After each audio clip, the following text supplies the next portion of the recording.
Do we need to do any introductions? I'm really bad about that. Well, Could maybe introduce Yvonne. Yeah, good morning, everybody. Good to be with you all. My name is Ivan Carrillo. I am new to Capital Advisors, and so day 4. I come from AXA, most recently spent a handful of years as a legislative advocate for AXA, but pleasure to be with you all. yeah, Edgar, I tried to get him to get me coffee every morning, but he's just not paying attention, man. These new kids don't get it. You weren't supposed to invite Yvonne to this meeting. You know, we're not talking to him. I think he missed the meeting they sent him. You know, they're like, hey, you got this one. You got one of Taylor's. Good luck. But good to see you on. Great to see you, by the way, and congratulations. Yeah, let's get going and let's talk to Mike. Mike, welcome, and give us a weather breakdown in Santa Cruz. I always like to hear how's the weather. You got a little fog going on? What do you got going on? We do. We finally have some fog.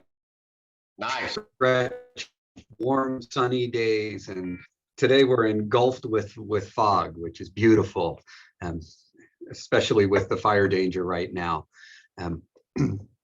So Tim asked if I'd share my top 10 list, and I tried to think about where we were a few weeks into the fire and use that timing as a context for this. And just to give you a sense of our school, we are a single school district, TK6, in the Santa Cruz Mountains. And while we're really close to Santa Cruz, we're also really remote.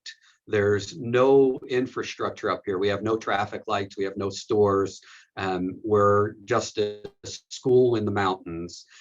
We've got a winery, a church, and a CAL FIRE station. So we're kind of the only show in town. And our board are the only elected officials, our school board, the only elected officials in Bonnie Doon. So just to give you that little bit of context. So the first thing, and you know, most of this is obvious. I hate to say it, but first thing was engage the kids. What we found is not only did our kids really need us, but the parents really needed us to keep the kids going so they could do the things they had to do. So we did a lot of different efforts. We had every staff member record a reading of a story. We posted it on a website. So there was story time for kids. We created this whole care site of activities. We went to the different evacuation centers and the hotels where we found out we had groups of kids and dropped off materials and supplies and reading stuff. We were in the thick of school closures and distance learning last August when the fires hit here. So we didn't really have an ability to bring people together in person. So we used as much flexibility as we could and creativity to engage the kids. Second thing was to focus on staff support. Really early on, Tim said, you can't have traumatized teachers teaching traumatized students. And that was probably the most profound statement I got in all of our fire response. And what we found was there wasn't enough support we could throw to our staff. So we did a 4-week professional development series just on healing. And it was the goal of helping the staff heal in terms of, and then playing the metacognitive to help support the student healing. For us, we're the only gig in town. So when the fires broke out up here, the community had nowhere really to turn but to the school for support. So a significant learning was around engaging the community. And one of the things that we learned the hard way was that as an elementary district who was most significantly impacted in the county, our feeder students, our feeder schools needed better support from us to understand what the students who had matriculated needed. So when the fires were more or less controlled and the smoke was gone in town, the schools in town lost sight of the fact that our kids were still dealing with the impacts of the fire. So really think about your relationship with your feeder districts if that's a scenario for you. Once you kind of get those things in place, I'd say it's time to really begin to think forward. I spent a lot of time listening. I did a complete listening tour around as many of the evacuation centers and hotels where I knew people were meeting to try and understand what the family really thinking of. This next one, recognizing the window, that you have a narrow window of time where people will pick up the phone and listen. And as you're doing that listening, think about acting fast on those patterns and trends that you're hearing from, so that you don't miss that opportunity. Folks like Juan and Joe were invaluable throughout that whole process. So, really get with them. Invite and welcome outsiders. Your context matters, and not every district that's going through either the same fire or a different fire is going to have the same needs. So really recognize the importance of sharing your context and what your community is experiencing, and use that as part of your welcome wagon for getting support and help.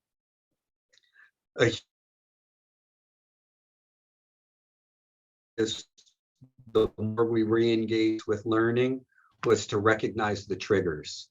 So for some students, if we heard a helicopter flying by, that was a trigger and we would have lots of upset. For the teachers, it meant really rethinking a lot of their curriculum. When the holidays came around, the annual write about your favorite ornament or something along those lines, that doesn't work for families that lost everything in a fire. So, really pay attention to the triggers and be really smart about what you're doing in the classroom, because it's easy to get sideswiped.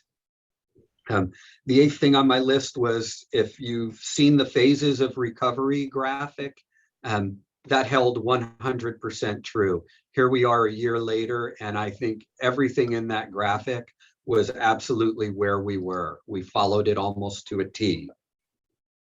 Number 9 was to be strategic about what your needs are.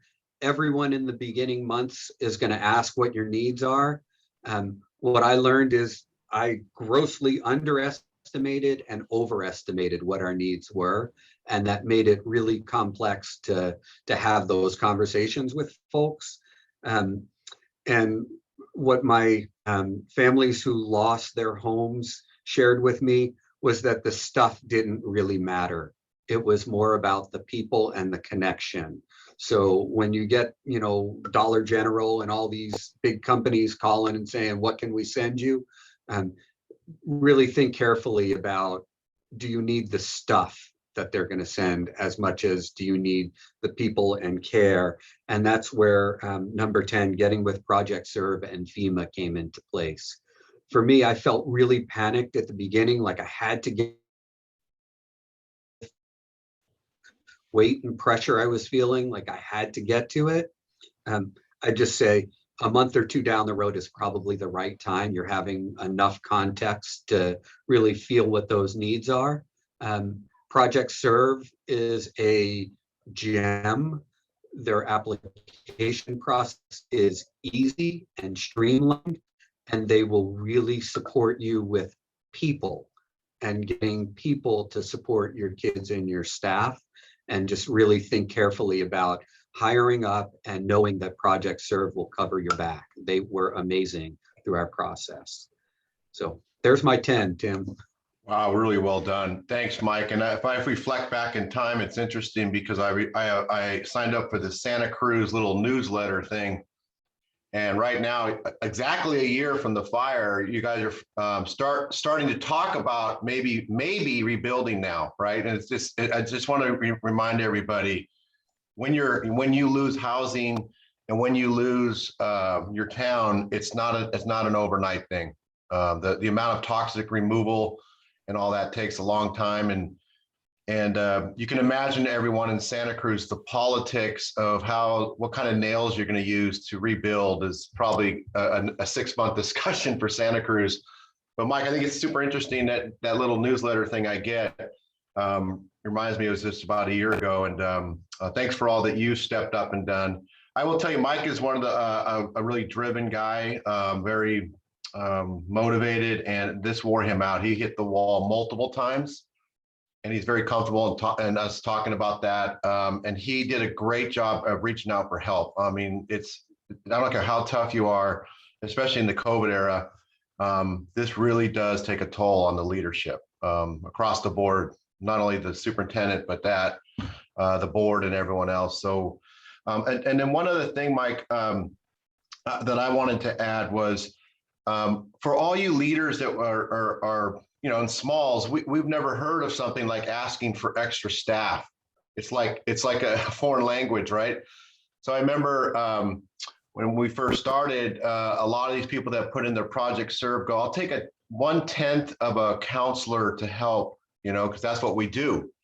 But you're going to start to get some sample project serve grants where we learned you ask for more, a lot more. Derek was the same way. It's like, what do you mean I might get an extra teacher or a sub or a counselor? Mike, don't you think that was a struggle for you? I mean, I remember you and Eric over there, the board didn't quite believe that you actually would get some money for extra people because we don't have that in small districts. Mike, you there? Risk staffing up. Yeah. Can you hear me okay? A little bit. You're going in and out, but why don't you start over? Yeah, it was a definite risk staffing up. We were very concerned about were we going to see the money back, but we decided that anything in our reserves, this was the rainy day that we needed to pay attention to. And what we found was Project Serve came forward. And Tim, everybody, I'm happy to share our Project Serve application if it's helpful. Yeah, send it to me. That'd be great. I got a couple others. We're going to talk about that later. Yes, and again, I think same with me. I'll share my Project Serve. And Thanks, they Derek. did it, and they did reimburse. But Derek, wasn't it hard for you as a leader of a small district to say, oh my God, I got to ask for people. Is it really going to happen, right? Because we always have that paranoia. It won't come in. And I think you did a good job asking around, like, what can I get? Because you asked for the moon and you did a great job. We did. I say we because it was a team effort. It just wasn't me. I have to give credit to my consultants that I hired that I got reimbursed for, and all fire related. And I even got money to build a little trailer park at my school site to bring in teachers and housing. Is it called the Cooper Trailer Park, or what you name Oh, it? they haven't named it yet, but yeah, I'm spending a heck of a lot of time on it and living there myself in a trailer. Well, don't name it after me. I got a lot of housing. college. Don't name it after me. I got a lot of college buddies you probably don't want to have at your trailer park. So, Hey, I went to Chico State after you, so a couple years after you. Good. That's why you're well-rounded. But you know what? One thing I want to do is kind of, and thank you so much, Mike, and please stick around because we're going to talk about resources. I do want to go around the horn because there are some new people on here and some people. So if I call your name out, can you just introduce yourself? I won't introduce the regulars, but I will. Well, maybe I will because people are here that don't know you. You guys have met Taylor Smith. I'm Tim Taylor.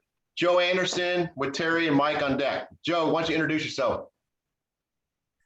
Hi, I'm Joe Anderson from the California Department of Education. I'm the manager of the emergency services team. Jake Wolf is my counterpart. He's not here today, but my boss, Juan Morelos, is here, and I will go ahead and pass it over to him if that's okay. Yeah, go ahead. Yeah. Thanks, Joe. Good morning, everyone. Juan again, Morelos, the Director of School Facilities and Transportation Services at CDE, but I also have the emergency services team under my division, and we help support schools during emergencies. Great. Terry. Good morning, everyone. I appreciate seeing everybody's smiling faces today and the support that's been provided. I am the Plumas County Office of Education and the Unified School District Superintendent amongst the Dixie Fire. And wow, lots of stuff going on in the last 6 to 8 weeks, along with COVID and starting school up. We have one school yet to get started. We're hoping on September 27th, but we're working on related details, as you can imagine, in the aftermath of the fire. So, but with all the support, we're just excited about getting school up and running.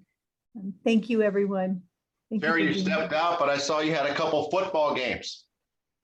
We've had football games, and it's just so exciting to see kids back on campus and to hear the laughter, and like nothing has ever happened, right? They're so resilient. And yes, tried to attend 2 football games, lots of injury. I question as a superintendent, were they really ready to play? But they wanted to get out there, so they did. So it's all good.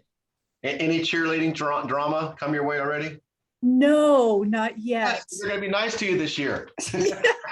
No cheerleading drama. That's good.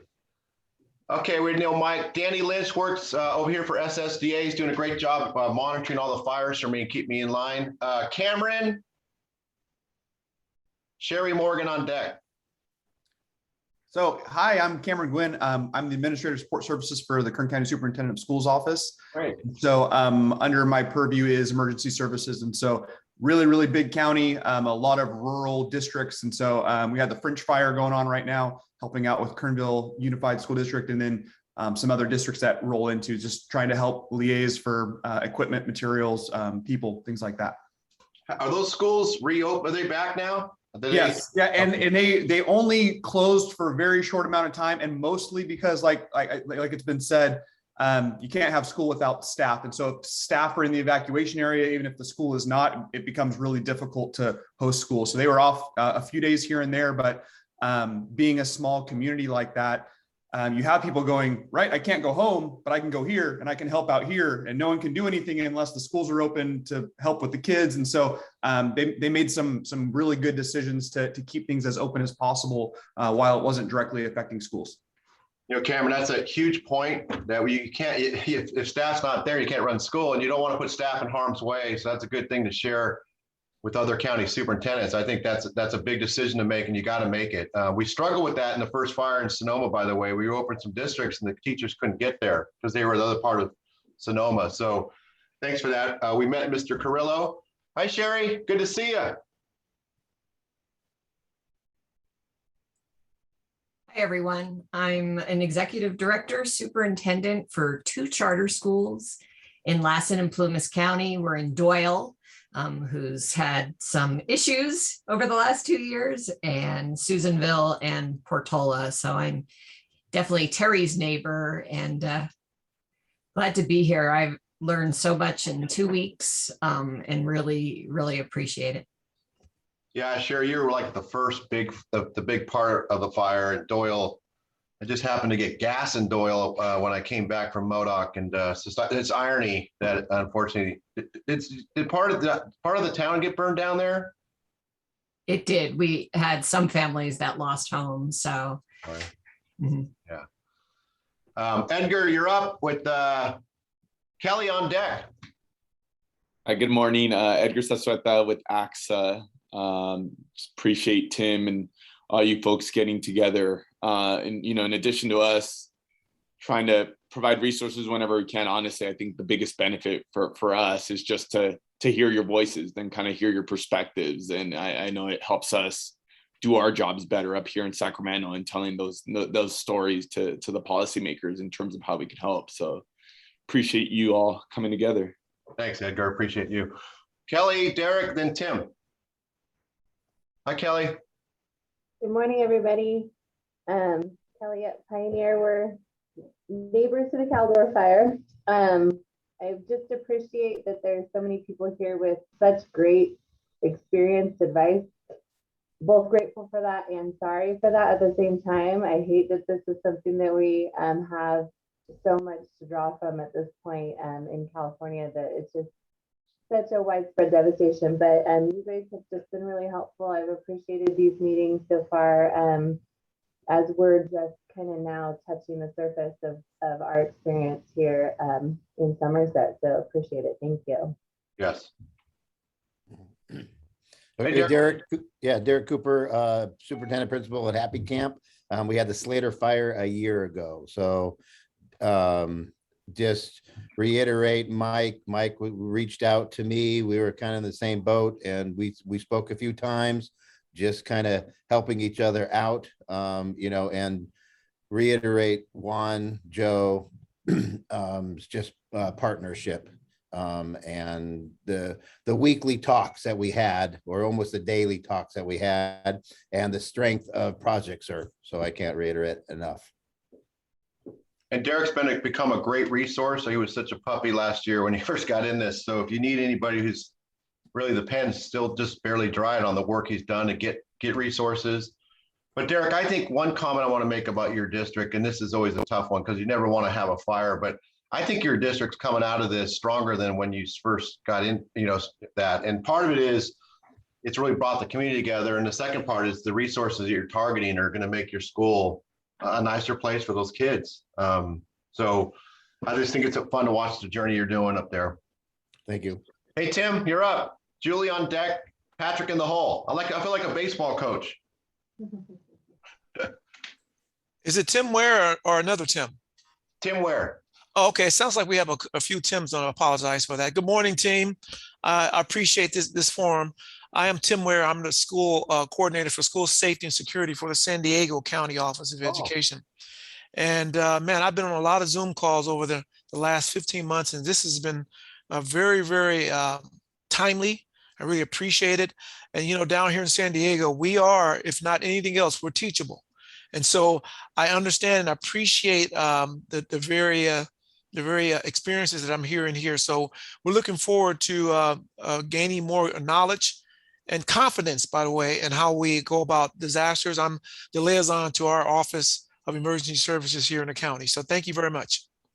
Well, hey, Tim, first of all, you have a great name, just like, our moms did. But I just want to say, you guys are picking up a first round draft choice. That new hire you have is going to be dynamite for you.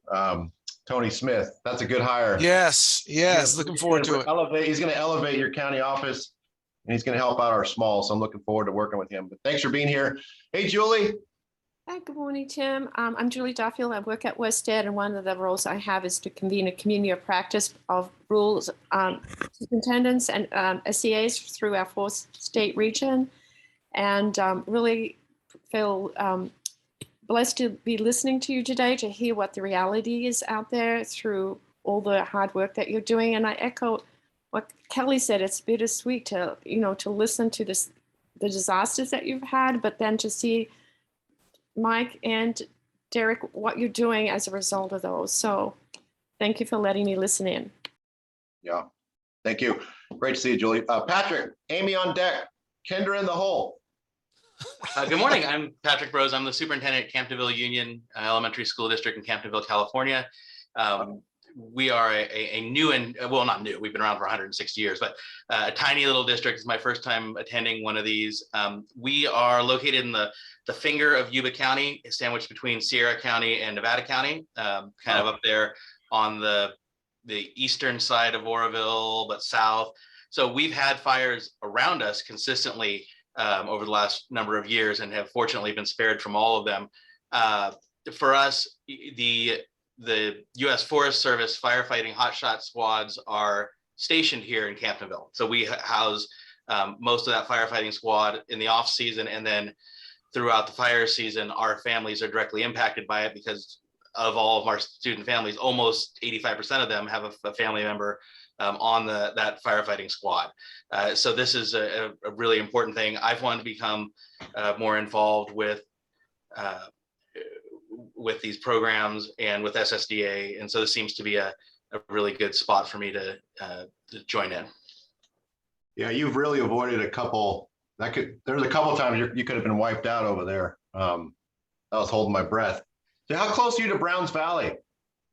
So as a crow flies, it's like 7 miles, okay. But to get there, it's about 40 minutes. So it's just across Bullards Bar Reservoir on the other side. So we're up at 3,000 to 4,000 feet in elevation.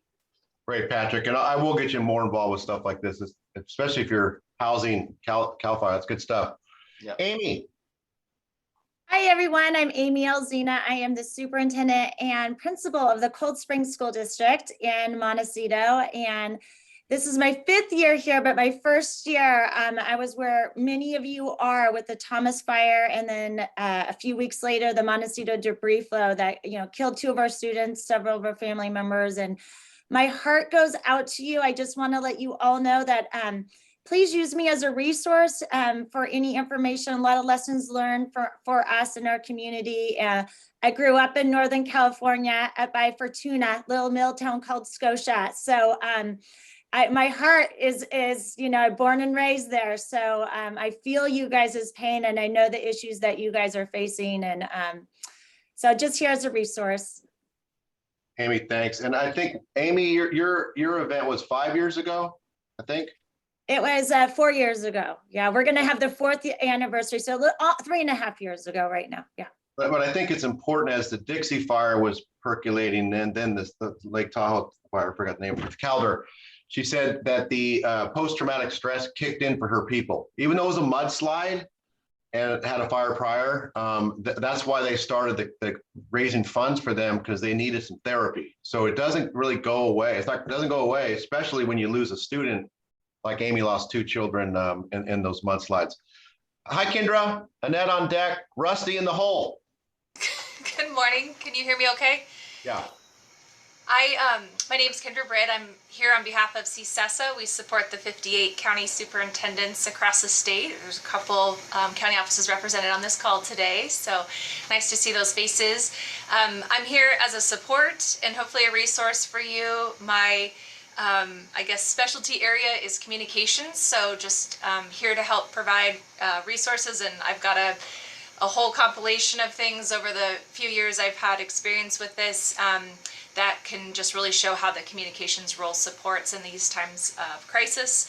I have helped specifically with the Camp Fire in 2018, and I came in to help support Tim when he was the county superintendent in Butte, but then was quickly dispatched to Paradise Unified as they needed kind of some one-on-one help. So I have, unfortunately, a lot of experience. I also grew up in a rural Northern California town. Tim loves to remind me that I'm from Rough and Ready, California. If you haven't heard of it, now you have. And so my reputation goes right along with that. No, I'm just kidding. And as a former cheerleader and cheerleader coach, Terry, I can also support you. Another hat I can wear is the drama containment. So let me know if you need any help with that. But just happy to be here and just want to be helpful to anybody. Terry, I take her up on that offer right now. Sign her up. All calls go to her. You have nothing to do all year. Oh, that's so funny. Annette. Good morning, everyone. So I'm superintendent with Pioneer School District in El Dorado County, and I'm glad to hear that Happy Camp and Derek can report out that they are coming back stronger and better, because that's our goal as well. And I'd like to thank Amy and her community at Cold Springs for their generosity, their compassion, their gift cards, their darling notes that they sent to us. And I think that that whole project and program is very much supporting all of us. So we need to keep that going on. And even our schools that are experiencing this now can contribute to supporting other schools. And I just bless you all with strength, I hope. Annette, thank you so much. Boy, you've really stepped up. I'm so impressed with what you've done since this thing started, and your community's lucky to have you. Rusty, they just both hit base hits. I'm expecting a double play ball from you. So you're up with Aaron on deck. Well, go Giants. How about that for a double? Oh, we lost last night. Oh, damn San Diego. But it's okay. They're still in shape. Rusty Clark, Superintendent Pleasant Ridge in Nevada County. And yeah, stay away from Rough and Ready. It's not a good place to hang out. It's the name suits itself well. I'm here. I'm here as a learner. We've had several fires in Nevada County, and fortunate enough, they have been able to extinguish those fires before they've wiped out our county. Actually, across California, they keep saying that Nevada County is the next county to go, and I hope they're wrong. And we've had fires. The river fire started in Nevada County and went straight up the river valley and did more damage north of us. But we did have a school that was impacted by that, and our colleagues in Placer County were impacted by it. But I'm here to learn. I appreciate Mike and Derek by sharing their experiences. And because the last thing we ever want to do is add more to our plate, but this is something that is evident in the state of California that we see every year. So Tim and SSDA and the other folks that are online, thank you for hosting us and having this community of practice available. Anytime, Rusty. Hey, Aaron. Hey, Tim, I'll echo everything that's been said, especially the Go Giants remarks. Yeah, just so happy to be here on behalf of CSBA and hear all of your stories, your perspectives, the top 10 lists that everybody's been through. It's incredibly valuable and just really appreciate it. And personally, I was born and raised in Santa Rosa. Already seems like ancient history, those original fires with everything that's happened. So on that personal note, I just really appreciative and thank you, everyone. You go to Montgomery. Where'd you go? Did you go to the Catholic school? Which one? Pioneer High School. There you go. Yeah. There you go. Cameron. I think we did. There's Cameron. Cool. We already introduced you. I don't know how you moved around. That was my fault. Tasha. Hey, good morning, everyone. I'm sorry I'm without camera today. I am in Tahoe for the first time in a very long time. Working remotely. So thank you for inviting me to the conversation. Sarah, after, as all of you know, a long session, decided to take a little bit of time off. So I'm pinch hitting, I guess, to keep in the baseball theme. I can see Edgar getting so uncomfortable every time someone mentions the Giants. He's a huge Dodger fan, so I'll just leave that on the table. But I do want to offer on behalf of CASBO, we have a newsletter that is going out next Tuesday. And if there is a call for resources that we can sort of hone in, if you would all send, I'll post my email address, but we can get a call for resources. If you can specify what those are and how to get them to you, I want to reach out to our 25,000 members and get some support as well. So thank you for inviting me to the conversation, Tim. Yeah, Tasha, I'll get you something with that. That sounds great. Thank you so much. Tim, I think another Rough and Ready and just joined us. I see her down there, calling her out. I feel like I'm at the dive bar in Rough and Ready. Two women walk To into get two on the one call is pretty impressive. Just saying. Hey, Katie. Hi, Kendra. Rough and Ready's been getting beat up. Katie, can you introduce yourself? A good time. You're the last one. Katie Kohler from Chicago Park. Sorry, I'm late to a meeting. Okay. Teaching. Yes, I live in Rough and Ready. Best town ever.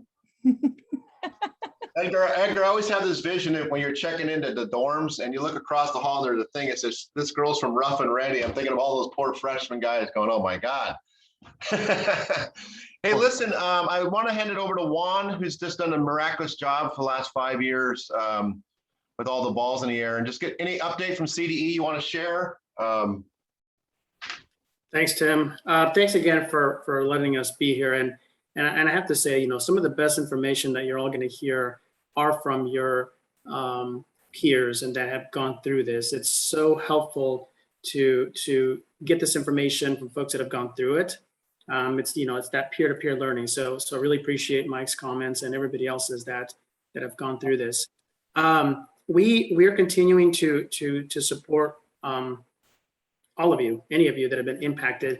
We have different fires that are in different stages, and just really quickly, just to give you an idea of where we're at, I'm gonna highlight some of the large fires. But starting up north, we have the river complex. That fire is right now 187,000 acres. It's 40% contained. We also have the McCash fire. Both of these are in Siskiyou. 78,000 acres, 10% contained. Antelope fire, 145,000, 66% contained.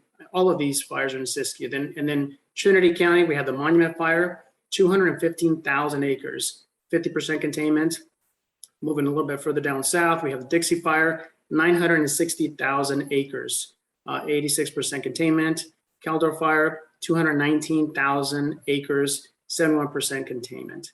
We have a couple of smaller fires down south as well, but I wanted to highlight just the large fires too.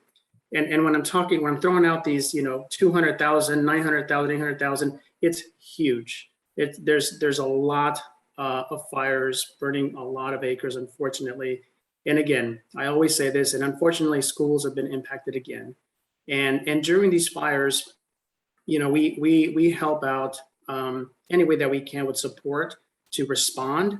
But then, you know, we quickly go from responding, helping, you know, to try and find like, you know, alternative locations, right? If you have schools that are damaged or destroyed, even if they're not, if your community is damaged or destroyed, you might not have access to those campuses, but trying to find an alternative location is key to set up shop so that the students and the teachers can join in the classroom again. But then we quickly shift over, and again, we're experiencing this to recovery and starting to think about the long-term planning, right? You have immediate needs right now. How am I going to get the kids back in the classroom with their teachers where? But then in the back of your mind, especially for schools that are damaged or destroyed, you know, there's a long recovery process. Start planning to rebuild the school facility, and we can help with that as well. So there's a lot going on right now. We are not out of the woods yet, because a lot of the fires are still very active. Some folks are, thinking, okay, because the large fires are starting to get more containment. It's still early in the season, and there's a lot of work that still needs to be done. So we're going to continue to be here to help, support in response and recovery. And to talk a little bit more about recovery efforts, I want to hand it over to Joe because, we've been talking a lot about Project Serve, and that's been a very helpful funding opportunity. But I want to have Joe speak more about that and some other resources that we have for folks to help in recovery. Joe? Great, thank you, Juan. So yeah, Project Serve, that's come up multiple times in today's discussion. It really is a wonderful resource and is direct from feds to you. So CDE doesn't even get in the middle of it. We are happy to introduce you to the reps over in the Disaster Recovery Unit over at which we call DRU, over at the U.S. Department of Ed. So they are very aware. We are actually sending the, kind of the list of fires and schools that are impacted to them already. So they're aware of which schools are in these areas, and they're ready to, reach out to you and start working with you. One thing that they do ask is that, that the extent of the damage is done. Basically, the fire is generally done by the time they start working with you, because you could have a lot more needs. And usually the Project Serve stuff is for the services and mental health needs of the students and the staff. And that usually comes a little bit later. So first you're focused on debris removal and getting people back into the classrooms. And then you're really focused on that mental health, because as we discussed here today, a little bit of smoke can trigger someone or trigger somebody, when they see that in the distance, or even if they hear about it or see it on the news. So it is in the middle of fire season, so we understand that's going to be happening. So anyway, I just want to let you know, Project Serve, they are, they're ready and willing to help, and they know what's going on in California. It's just a timing thing, and then we'll get them set up with you. But if you are curious about it, I do have, a kind of an FAQ I can send you as far as what's allowable and how to apply. So just reach out to me. I'll put my email in the chat in a minute, and you can go ahead and just request that from me. Thanks, Joe. I do think we just on that same topic, sorry to interrupt. I do think we should talk to Tasha about getting in her newsletter about that. And then also I'll work with her about co-hosting a Project Serve training for the fiscal people, right? Because that's usually where it lands. And so we can help out Plumas and everyone, all the people affected this year. Because I think that'd be, people read her stuff. The bean counters like to read her newsletters. So we'll they take offense to that. They take offense to that, Tim. Don't worry, they call me a lot worse names than that, so it's okay. Go ahead, Joe. I'm sorry to interrupt that, but I think we do need to emphasize that one to help out, get a webinar going for that statewide. Yeah, I agree. Yeah, and usually what the next step is on that, after you express interest in Project Serve and it's the right time, we'll set up a meeting where you actually talk to the disaster rep, who is Lindsay Booth typically, but right now it's she has a replacement while she's out. But anyway, they will meet with you directly, and then they could just kind of talk about what your needs are and what you need to do to apply. And the application process is pretty straightforward, and it's directly to them. So you can talk directly to the feds on this one. You don't need to go through us. It does look like Kendra says there's a shareable link, for Project Serve. which is great. Thank you, Kendra, for making that available. And I think it's down there, or there is something in the chat. I haven't placed it yet. I didn't want to steal your thunder. I was saying I had one if you want me to just pop it in there. Feel free to steal it. I'm Barrage fine of with that. emails. Okay, I'll put it in there.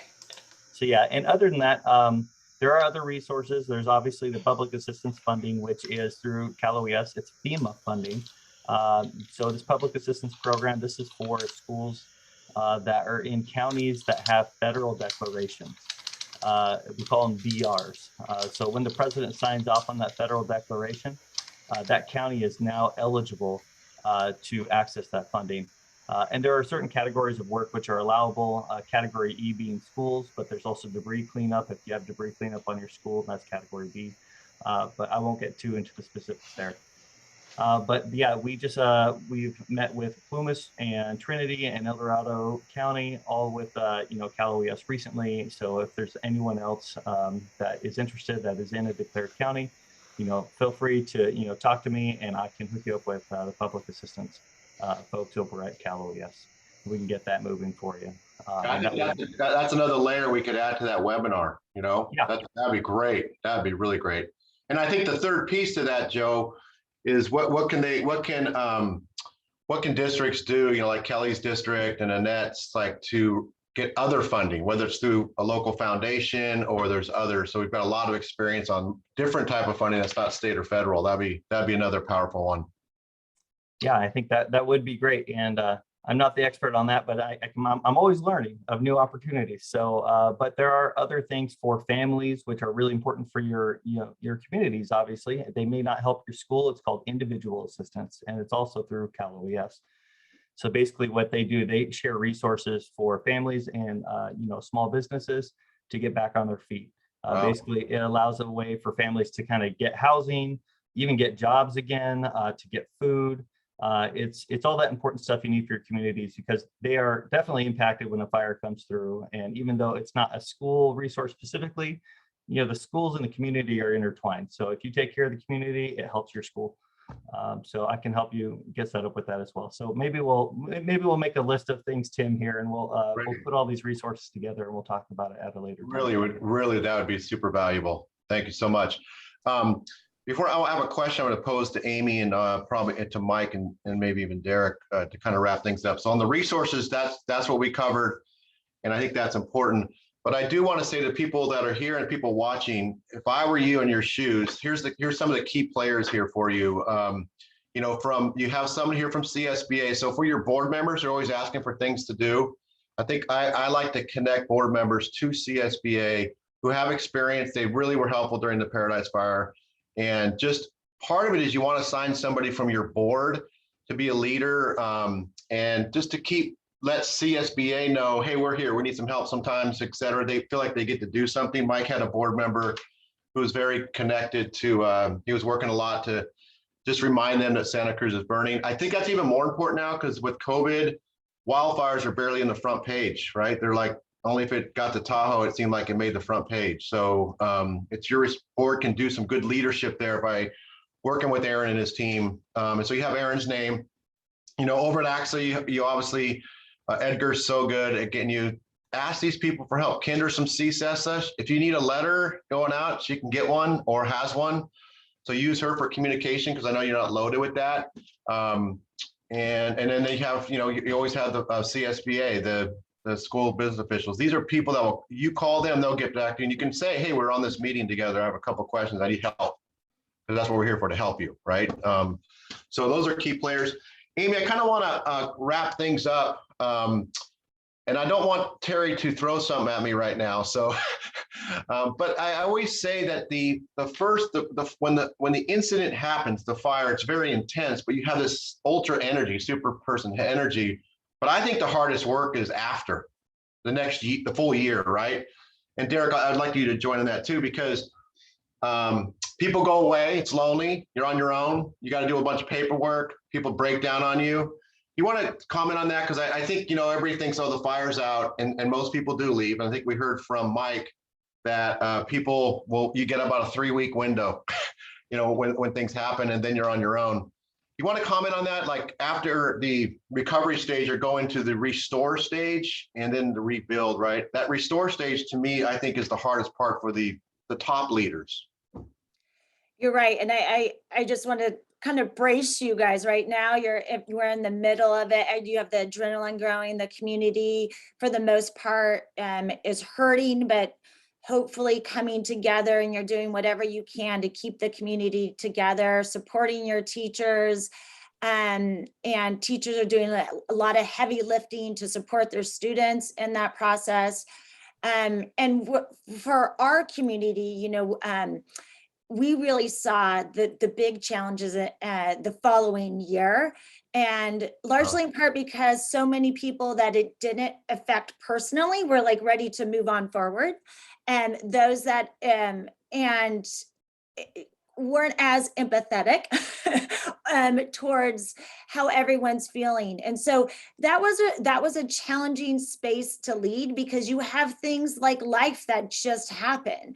And so I would just encourage you to just kind of get out in front of that just personally within yourselves, knowing that that space is coming, and what are some resources that can be out there. I know for our community, we had, the Thomas Fire, the debris flow, we had a year to breathe, then we entered the world of COVID. And it is a high performing community, academics. And so they're demanding, right? We better deliver, and every kid better be at grade level. And so that pressure already is in that space. And so what we're doing right now as a community is we're going back to the very basics. I know Access supporting, Franklin Covey, the Leader in Me, they have that program. They have 7 Habits of Highly Effective People. We started this year looking at paradigms and how everybody has a different lens, and what is the lens that we're coming to. And yesterday we talked about what it is to be responsible, how the word response and able are irresponsible. And so, I just throw that out there as just a tangible resource out there that is something that maybe you want to kind of use with your community, because I think it kind of varies. It can be used universally, because I really struggled with, everyone says there's money for mental health support, and we really tapped upon our county to provide us a lot of support services, and they were great immediately, and then all of a sudden it goes away, but the feelings don't go away. So just throw that out there for you all. That is such a brilliant statement. I remember about 5 or 6 months after the campfire at a superintendent's meeting, one of the other districts goes, I'm sick and tired of talking about freaking Paradise. They've got a ton of money. They've got all this attention. The football team got to go to the NFL game. I'm tired about it. And he felt terrible. But I think, Annette, you're going to see that. You're going to be, you and Terry's going to be dealing with that. They're going to say, I'm tired of talking about Greenville. I'm tired of talking about Pioneer. They've got all this attention. They got gift cards from Santa Barbara, right? So just prepare for that, because it's just life. It's just the way America is. We move on to the next thing. Did you want to comment on that, Derek? I know year 2, we talk about after the fire burned out, I felt there was more pressure on you than actually during the fire. Yeah. I mean, we all think we're superheroes, but we all have to think about ourselves and get support for ourselves. And that's probably the hardest thing when you can't even find substitutes. So, and that extra, the layers that have been on top of us, especially with the COVID monies, the ESSER monies and everything. So those layers are just starting to build up. So I just think we need to, as superintendent, principals, smalls, really look at ourselves. And like Mike, definitely, I struggle with that, going, I have 15 things on my plate. How can I get help when there's nobody here to help? So you do have to reach out, but that in person is critical. Trying to find that person that is sitting next to you that you can say, hey, can you just put this binder together for me, which helps out. So yeah, there's no substitute superintendent position in California, right? So you can give a teacher a classified mental health day and get a sub in there. But you're right, I never thought of that. You can't call a sub. to get yourself some relief. That's a very good point. Same with some like your CBO too. They never get really a relief. There's not a relief pitcher for you guys. Yeah, I mean, they're working twice as hard. And then on top of that, both my secretary and my CBO lost their homes. Ugh. So, you know, you have those multi-layers that you're trying to, you know, develop, you know, a relationship with and be, you know, that feeling, you know, and just trying to keep them here. They're the heroes, really, because they're here every day. They were here 3 weeks after we closed down. They came back, even losing everything. Wow. Wow. So, making that payroll for them. Oh man, that's yeah. And getting and not, you know, and rewarding them, trying to think of ways to say thank you. But that is even tough too. I mean, yes, I increased probably the salaries by 10%, you know, from last year to this year with, yes, thankfully for COVID and the COLA, but you know what, money's not everything. You know, it's the little things. It's the cards that really help too. It's the gift cards. It's the gas cards that just say thank you and you hand it to them. My local grocery store, when I set up a GoFund page, you know, just for my school, we raised 15 grand in 2 weeks. I went out and then I said, hey, here's 4 grand. Can you make $4,000 worth of certificates? My local grocery store, my 7-Eleven, which is a different, you know, it's not called 7-Eleven, but my convenience store, you know, I did that through my GoFund page. And then so I could hand those out instantly so they could go right to the store and buy the milk that they need, or, you know, anything like that helped.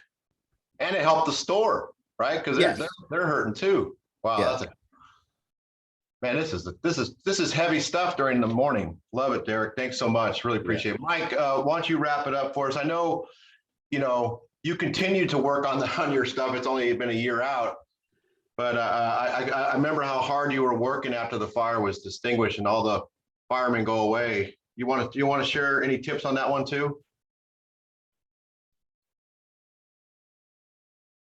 Uh-oh, Mike? Yeah, I think. Oh, go ahead. Sorry. Yeah. That's okay.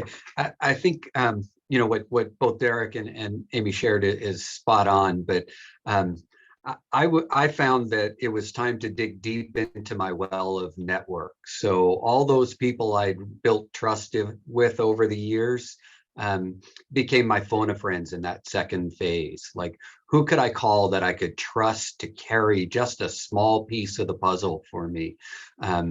So that professional network that you've established over the years is so invaluable in this moment, because you don't know what you don't know until you hit this moment. And then, you know, knowing that you have trusted allies that you could say, can you just research this piece, or can you call this, and have the confidence that who you've delegated to will actually do it, was just so important. So I'll just leave that with you, that tap into your network now. Great. Thanks, Mike. And the network's right here too. In closing, very valuable today. And again, Taylor does tape this. So if you want to show it to others, let us know. We put it out to We Think Needs It. Great documents were shared, and we'll get that resource one going. For next week, we're going to focus in on the mental health piece. I'm going to talk to either Butte or Sonoma to come in and really give you some really good tips about that. And then in closing, I wanted everyone to know, but just for the partners to stick around, Aaron, Edgar, and Kendra, and Juan, you're more than welcome. We're going to talk about some long-term funding. I don't know if that puts you in a weird situation with legislation. So, but who knows what we're being taped, so you better watch it. But, you know, to me, you guys, you know, I think we have an obligation as a group to talk about, we need to probably put together almost like a presentation to bring forth to like an assembly or Senate hearing and talk about the long-term impact. I think people think we don't talk about the fires that much. We got a little update at one hearing last year, but I think we really need to put together some legislation for some ongoing, and it'd probably be one-time mental health or other support for districts been affected by the fires. because it's and not make it so restrictive, right? Because the FEMA money does have a lot of restrictions. It's almost like you need some flexible money if you've been dealt like with an evacuation or loss of a school. So I'm going to talk about that with our partners after this because they're the experts on how to do this work. So stay tuned. I don't think we should just let it go away. We didn't let it go away, and that's why we have this great CDE team. Juan and I were pit bulls about keep asking, and I think we need to look at the other side of that, which is some flexible funding to help with, you know, even 5 years later, if you need to dip into some money, there should be some available for people like Amy. So thank you guys so much. Appreciate it. Have a safe day. Oh, wait, hold on. Edgar, I made this after the Giants won. This is 2 a.m. after we got our 3rd ring, brother. This is one of my favorites. Why are we talking about old stuff here? There's no plans, your old stuff. Yeah, you guys, I can't believe they only gave you half a ring last year. Oh man, I knew that was coming. I knew that was coming. If you guys can stick around, the partners, just a couple minutes, and then rest of you guys have a good one. Thanks so much, Mike. Great job. Tim, I'm going to stick around because Yeah. I have